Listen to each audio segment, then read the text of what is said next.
ये है हेलो दुनिया दुनिया दुनिया ओनली ऑन रेडियो आसमां। इसके सिवा जाना कहाँ। Business update.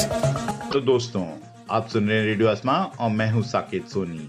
मैं लाया हूं आपके लिए बिजनेस अपडेट, व्यापार की बातें और स्टॉक मार्केट की हलचल।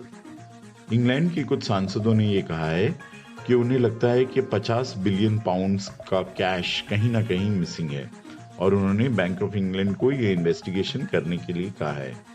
वहीं हाउस ऑफ कॉमन्स की पब्लिक अकाउंट्स कमेटी की चेयरपर्सन मिग हिलर ने कहा है कि पैसा तो कहीं ना कहीं पड़ा है। यही बात है कि बैंक ऑफ इंग्लैंड को ये नहीं पता कि पैसा कहाँ पड़ा है और कौन इसे ही इस्तेमाल कर रहा है। वो चाहती हैं कि बैंक ऑफ इंग्लैंड इसके ऊपर इन्वेस्टिगेशन करे और पता लगाए कि ये 50 बिलियन पाउंड्स कहाँ पड़े हुए हैं। वहीं बैंक ऑफ इंग्लैंड ने इस बात को दरकिनार करते हुए कहा कि पब्लिक अपना पैसा कहीं भी रख सकती है, चाहे वो बैंक नोट हो या बैंक अकाउंट हो। इसके लिए उन्हें बैंक ऑफ इंग्लैंड को समझाने की जरूरत नहीं होती कि वो बैंक नोट्स में होल्ड करना चाहती हैं या बैंक अकाउंट में होल्ड करना चाहती हैं। 2018 से ज्यादातर डिजिटल पेमेंट्स में राइज देखने को मिली है, लेकिन 2020 में जब पेंडेमिक आया तो लोगों ने कैश को इस्तेमाल करना चालू कर दिया। शायद यही एक कारण है जिसकी वजह से कैश का इस्तेमाल बढ़ गया और ये 50 बिलियन पाउंड्स इस सिस्टम में आ गए। कुछ जानकार ये मानते हैं कि इस समय अगर इतना कैश इकोनॉमी में पड़ा है तो ये इकोनॉमी के लिए अच्छा होगा क्योंकि करेंसी सर्कुलेशन बढ़ेगी। कुछ लोगों का मानना है कि शायद इस वजह से पाउंड थोड़ा सा गिर भी जाए, जो यूके के एक्सपोर्ट्स के लिए बहुत अच्छा है। अंतर्राष्ट्रीय करेंसी के लेवल के बारे में बात करें तो वर्ष 2021 में यह अनुमान लगाया जा रहा है कि डॉलर का रेट काफी गिरेगा। बताया जा रहा है कि पेंडेमिक से ग्लोबल रिकवरी काफी अच्छी है, जिसकी वजह से डॉलर में स्ट्रेंथ देखने को नहीं मिलेगी। दूसरी तरफ सेंट्रल बैंक्स भी अपने इंटरेस्ट रेट्स काफी कम रख रहे हैं और बॉन्ड बाइंग प्रोग्राम को बढ़ावा दे रहे हैं, जिसकी वजह से काफी लिक्विडिटी सिस्टम में रहेगी और डॉलर का रेट गिर सकता है। लोगों का अनुमान ये भी है कि बाइडेन जब प्रेसिडेंट बनेंगे तो टैरिफ्स घट सकते हैं, जिसकी वजह से बिजनेस बढ़ेगा और डॉलर की स्ट्रेंथ भी कम हो सकती है। आपको बता दें, एक गिरता हुआ डॉलर यूनाइटेड स्टेट्स की एक्सपोर्ट्स के लिए बहुत ज्यादा अच्छा है और उनकी इकोनॉमी को बढ़ावा देने के लिए ये सबसे अच्छा चीज हो सकती है।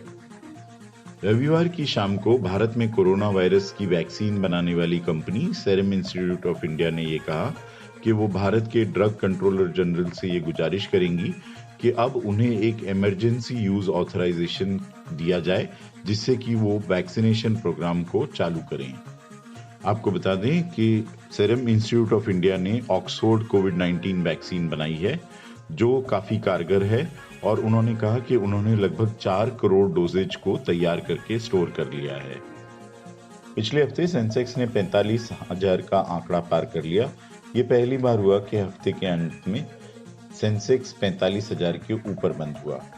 वैक्सीन के आने से लोगों की उम्मीद बढ़ गई और लोगों को लग रहा है कि अब कोरोना वायरस से रिकवरी और पैंडेमिक की वजह से आई मंदी अब जल्दी ही दूर हो जाएगी। लोग अनुमान लगा रहे हैं कि अगले 6 महीने में सेंसेक्स का लेवल लगभग 51,000 तक हो सकता है। भारत में अब तक कंज्यूमर स्टॉक्स काफी बढ़े हैं और ऑटोमोबाइल सेक्टर भी काफी बढ़ा है, लेकिन अब ऐसा कयास लगाया जा रहा है कि मेटल्स और कोर सेक्टर के स्टॉक्स जैसे सीमेंट, स्टील वगैरह काफी बढ़ सकते हैं। कंस्ट्रक्शन कंपनियों के भाव भी इस समय काफी ऊपर आ सकते हैं। आपको बता दें कि भारत सरकार का एक दबाव ये रहा है कि इंफ्रास्ट्रक्चर ग्रोथ के ऊपर ध्यान देना चाहिए और अब ऐसा लग रहा है कि इंफ्रास्ट्रक्चर में जो कंपनियां काम करती हैं उनके भी स्टॉक्स ऊपर आ सकते हैं। आइए अब जान लेते हैं क्या रहा बाजारों का हाल शुक्रवार की शाम को। सेंसेक्स 446 पॉइंट्स बढ़ के 45,079 पे बंद हुआ। निफ्टी 124 पॉइंट्स बढ़ के 13,258 पे बंद हुआ। डाउ जोन्स में बढ़त 248 पॉइंट्स की थी और 30,218 का स्तर दिखाई दिया और नैस्डैक में 87 पॉइंट्स की बढ़त के साथ 12,464 का स्तर दिखाई दिया। वहीं भारत के सराफा बाजार में सोना 93 रुपए गिर के 49,209 पे बंद हुआ और चांदी 218 रुपए बढ़ के 63,848 पे बंद हुई। ये था आज का बिजनेस अपडेट। मैं हूं साकेत सोनी और आप सुन रहे हैं रेडियो आसमां, इसके सिवा जाना कहां। Business update.